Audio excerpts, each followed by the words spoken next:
اور یاد رکھیے گا کہ اس آیت کریمہ میں اللہ تعالیٰ نے صرف جو ہے آپ کے اخلاقیات میں سے، آپ کی صفات میں سے صرف ایک صفت کو بیان کرنا،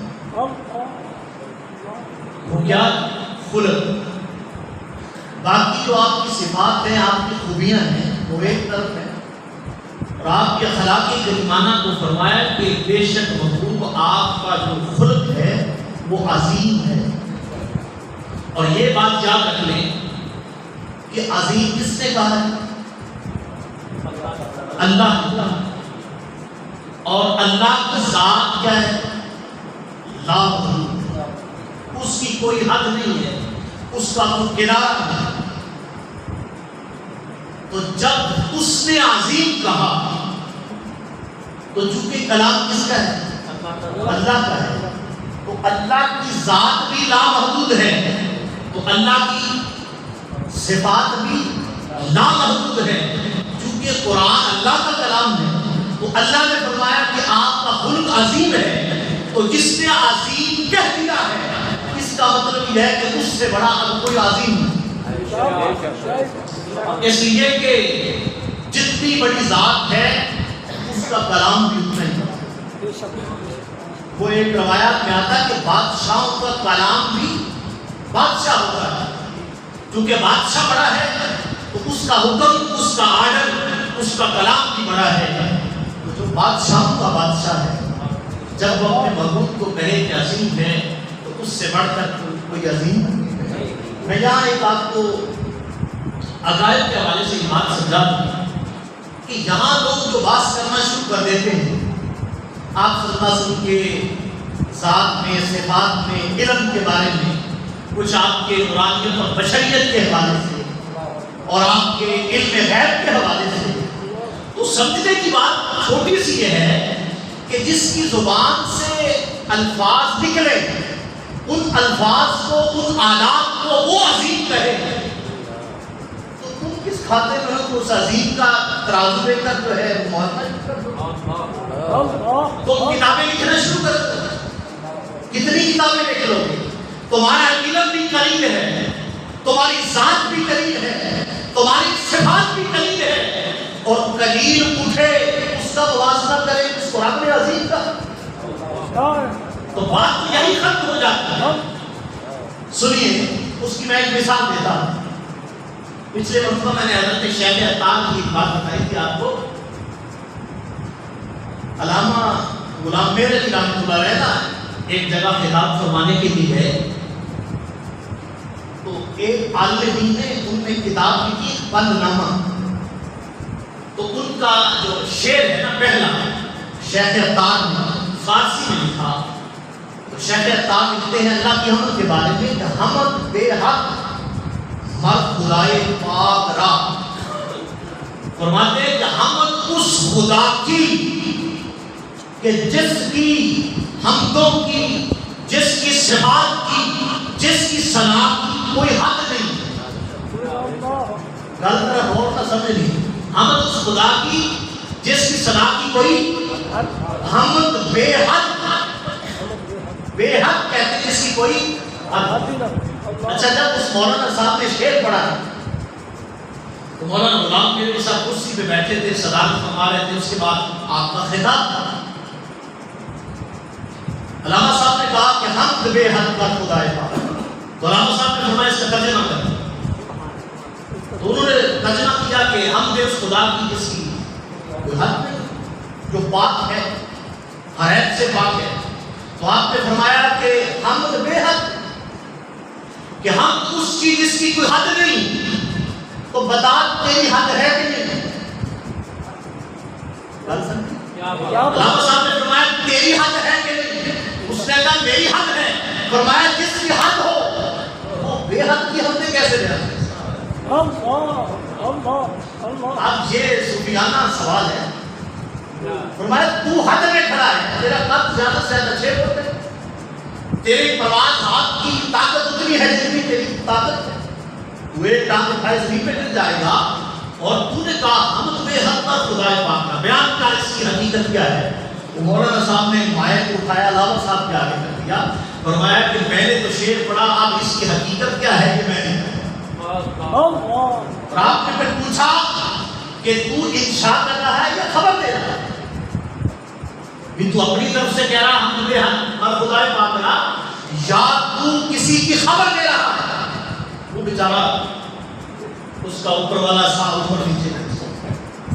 علامہ صاحب نے پھر مائک پکڑا تو پھر آپ نے فرمایا کہ بات یہ ہے کہ علامہ شیخ عطار نے جو شعر لکھا وہ حقیقت بھر اپنی ہے، لیکن بات یہ ہے کہ اب ہم کہتے ہیں کہ الحمدللہ رب العالمین کہ تمام تعریفیں اللہ کے لیے ہیں، ہم انشاء کر رہے ہیں یا خبر دے رہے ہیں؟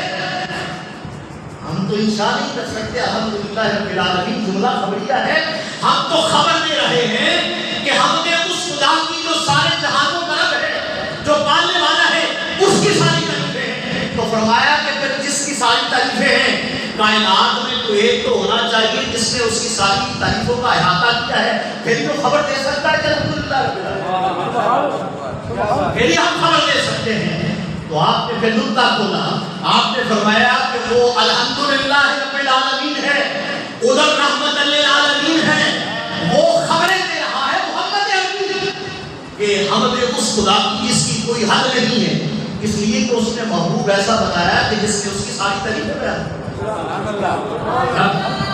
تو اب بات یہ ہے کہ وہ جس کی حمدیں بے حد ہے، جس کی ذات کی حد نہیں ہے، جس کی صفات کی حد نہیں ہے، وہ اپنے محبوب کی ایک خوبی کے بارے میں یہ کہے کہ محبوب تیرا خلق عظیم ہے، تو اس عظیم کا کوئی احاطہ نہیں کر سکتا، تو میرے نبی کی ذات تو بڑی بڑی ایک طرف، یہ تو ابھی ایک خلق ہے۔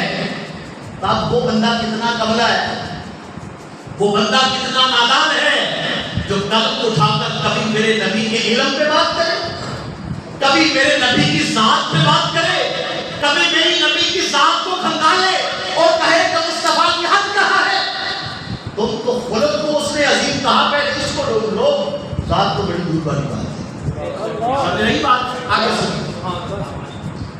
اللہ رب العزت نے فرمایا قل متاع الدنیا قلیل، کہ محبوب فرما دو کہ دنیا کا نفع قلیل ہے اور قلیل قلت بیان ہے کہ اس کا کوئی نفع نہیں، بالآخر تم جتنا مال بھی جمع کر لو، جو کچھ بھی مال و متاع جمع کر لو، تمہارے عہدے، تمہاری سربراہیاں، تمہاری جاگیرداریاں، تمہارا بینک بیلنس جتنا بھی جمع کر لو، بالآخر یہ سب کچھ چھوڑ کر دنیا سے چلے جائیں۔ فرمایا نفع قلیل ہے۔ اس کی میں مثال دیتا ہوں کہ قلیل کا معنی رب نے کیسے بیان کیا۔ آپ صلی اللہ علیہ وسلم جا رہے تھے تو راستے میں بکری کا ایک بچہ مرا پڑا ہوا، اس سے بدبو اٹھ رہی تھی، تاثر اٹھ رہا تھا۔ آپ صلی اللہ علیہ وسلم صحابہ کو لے کر اس بکری کے مرے ہوئے بچے کے قریب کھڑے ہو گئے اور صحابہ نے اپنے جو رومال تھے نا وہ ناک کے اوپر رکھ لیے، اتنی بدبو آ رہی تھی۔ آپ کھڑے ہو، جلیل القدر صحابہ بھی ہیں، ان میں تاجر بھی ہیں، وہ شدان بھی ہیں، دنیا کے قوانین سمجھنے والے بھی ہیں۔ میرے آقا نے فرمایا صحابہ تم میں سے کوئی ہے جو اس بچے کو، مرے ہوئے بچے کو خریدے؟ لگاؤ اس کی قیمت کتنی ہے، مرداد کو خریدے۔ تو صحابہ بولے عرض کیا رسول اللہ فدا کا بھی تو ہمارے ماں باپ کا قربان، اس کے تو پاس کھڑا نہیں ہوا جاتا، اس کو کون خریدے گا؟ یہ دل کی کانوں سے بات سنی، کون خریدے گا؟ اس کی کون قیمت لگائے گا؟ میرے آقا نے فرمایا کہ کوئی قیمت نہیں لگائے گا۔ یا رسول اللہ کوئی قیمت نہیں لگائے گا؟ میرے آقا نے فرمایا سنو، میرے رب نے فرمایا قل متاع دنیا قلیل، کہ جس دنیا کے پیچھے تم بھاگے پھرے جا رہے ہو، جس دنیا کے پیچھے بیٹا باپ کا نافرمان، بھائی بھائی سے لڑائی کر رہا ہے، دولت میں، جاگیر میں، مکانات میں جو گردنیں کٹ رہی ہیں، جو تم بھاگے پھر رہے ہو، اللہ کے ہاں اس دنیا کی جو قیمت ہے وہ اس مرے ہوئے بکری کے بچے سے بھی کم ہوتا ہے۔ فرمایا اگر تم یہ خریدنے کا ارادہ نہیں رکھ سکتے اور تم یہ سمجھتے ہو کہ یہ خریدنے کے قابل نہیں ہے. فرمایا جس دنیا کے پیچھے تم بھاگ رہے ہو نا اللہ کے ہاں اس مرداد سے بھی کم تر ہے.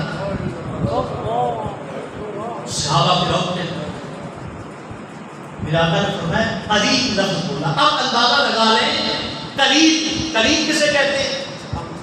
کم تر کو قریب کہتے ہیں, قلت کو کہتے ہیں. اب آقا نے قریب کا لفظ سمجھایا کہ مردار پڑا ہے تو اس دنیا کی حیثیت اس مردار سے بھی کم ہے. جب وہ قریب کہے تو اس کی حیثیت یہ ہے, مجھے بتاؤ جب وہ عظیم کہے تو, جب وہ عظیم کہے تو بتاؤ پھر اس عظیم کا مقام کیا. وَإِنَّكَ لَعَلَىٰ خُلُقٍ عَظِيمٍ, کہ محبوب آپ کا خلق بڑا عظیم. جب یہ آیت اتری نا تو صحابہ اکرام نے نبی کریم صلی اللہ علیہ وسلم کی بارگاہ میں آپ کو مبارکباد پیش کی. یا رسول اللہ, اللہ رب العزت نے آپ کی صفات کو اتنے پیار اور محبت کے ساتھ بیان کیا. سامنے صحابہ بیٹھے ہوئے تھے. میرے آقا نے فرمایا کہ خلق کی 360 اقسام اور ان اقسام میں سے کسی کے ایک صرف بھی پائی گئی تو میرے آقا نے فرمایا وہ جنتی ہے. سامنے سیدنا صدیق اکبر بیٹھے تھے. عرض کی یا رسول اللہ وہ جو 360 اقسام خلق کی ہیں ان میں سے کوئی ایک میرے اندر بھی ہے؟ میرے آقا نے فرمایا ابو بکر وہ جو 360 ہے وہ ساری کی ساری تیرے اندر ہے. نعرہ تکبیر, نعرہ رسالت, نعرہ حیدری, نعرہ غوثیہ. یہ تو شان ہے خدمت گاروں, سردار عالم کیا. یہ تو سامنے بیٹھنے والے ہیں جن پر نگاہیں پڑیں ان کا یہ عالم ہے. اب حضرت سیدنا صدیق اکبر, حضرت سیدنا عمر فاروق, حضرت عثمان غنی اور حیدر کرام, سیدنا علی مرتضیٰ مشکل کشا رضی اللہ عنہ, یہ وہ صحابہ ہیں, یہ اعلیٰ اخلاق کے مالک ہیں. ان میں سے میں آپ کو عرض کروں کہ یہ صفات اللہ رب العزت نے صحابہ کی تورات اور انجیل میں بھی بیان کیا کہ میرا جو آخری محبوب ہوگا جو خاتم النبیین پیغمبر ہوں گے ان صحابہ کی آل کے اندر اور ان کے خلفاء کے اندر یہ صفات بیان کروائی جائیں گی, جو بیان پائی جائیں گی. اللہ تعالیٰ نے پہلی قوموں کو یہ بتایا. تو ایک یہودی نے امام حسن کی صفات پڑھی تورات میں, اس نے تشریحات پڑھی تو آپ صلی اللہ علیہ وسلم کے رسالے مبارک کے بعد وہ امام حسن کے پاس آئے. حضرت امام حسن کے گھر کے سامنے آ کر نا اس نے آپ کو گالیاں دینا شروع کر دیا, برا بھلا کہنا شروع کر دیا.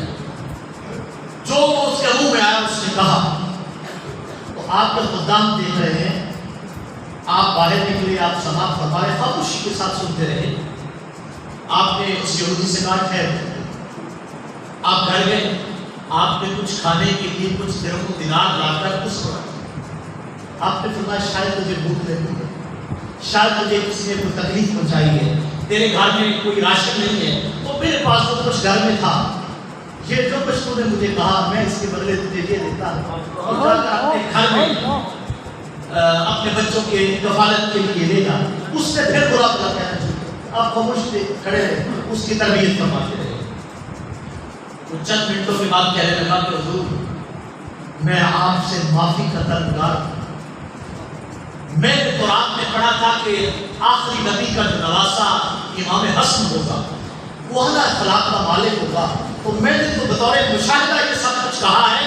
میں نے کہا دیکھوں کہ وہ جو پریکٹیکل کے طور پر جو اللہ نے پہلے بیان کیا میں پریکٹیکل کے طور پر دیکھوں کیا واقعی وہ اعلیٰ اخلاق کے مالک.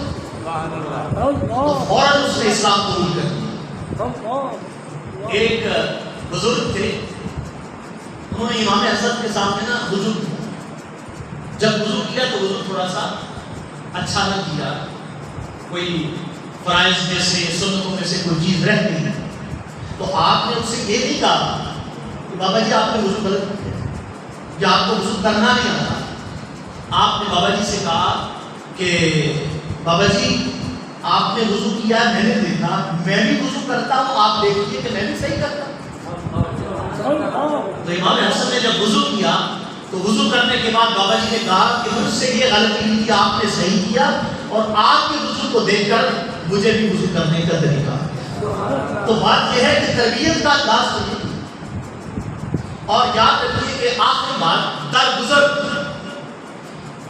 کا معنی ہے کہ گالی سن کر کسی کو معاف کرنا، کوئی غصے ہوا تو اسے معاف کر دینا، اور کوئی گھر میں زیادتی اور ظلم کر رہا ہے تو اس کو معاف کر دینا۔